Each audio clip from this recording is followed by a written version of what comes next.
আল্লাহর রাসূল সাল্লাল্লাহু আলাইহি সাল্লাম বলেছেন, যে ব্যক্তি প্রতিদিন ১০০ বার এই দোয়াটি পড়বে তার ১০টি গুনাহ মাজাত করার সওয়াব হবে। তার জন্য ১০০ পুণ্য লেখা হবে এবং ১০০ গুনাহ মিটিয়ে ফেলা হবে। ওই দিন সন্ধ্যা পর্যন্ত সে শয়তান থেকে রক্ষিত থাকবে। কোনো মানুষ তার চেয়ে উত্তম সওয়াবের কাজ করতে পারবে না। তবে হ্যাঁ, ওই ব্যক্তি সক্ষম হবে যে তার চেয়ে এই আমল বেশি পরিমাণে করবে। আর এই দোয়াটি হলো, لا إله إلا الله وحده لا شريك له له الملك وله الحمد وهو على كل شيء قدير।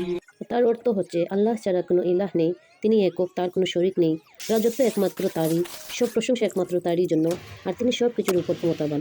আবু হুরায়রা রাদিয়াল্লাহু থেকে বর্ণিত, তিনি বললেন, রাসূলুল্লাহ সাল্লাল্লাহু আলাইহি সাল্লাম বলেছেন, যে ব্যক্তি প্রতি ফরজ নামাজের পর ৩৩ বার সুবহানাল্লাহ, ৩৩ বার আলহামদুলিল্লাহ, ৩৩ বার আল্লাহু আকবার, ৯৯ হওয়ার পর শততম পূর্ণ করবে ওই দোয়াটি পড়ে, তার গুনাহগুলো সাগরের ফেনা রাশির মতো অসংখ্য হলেও ক্ষমা করে দেওয়া হবে।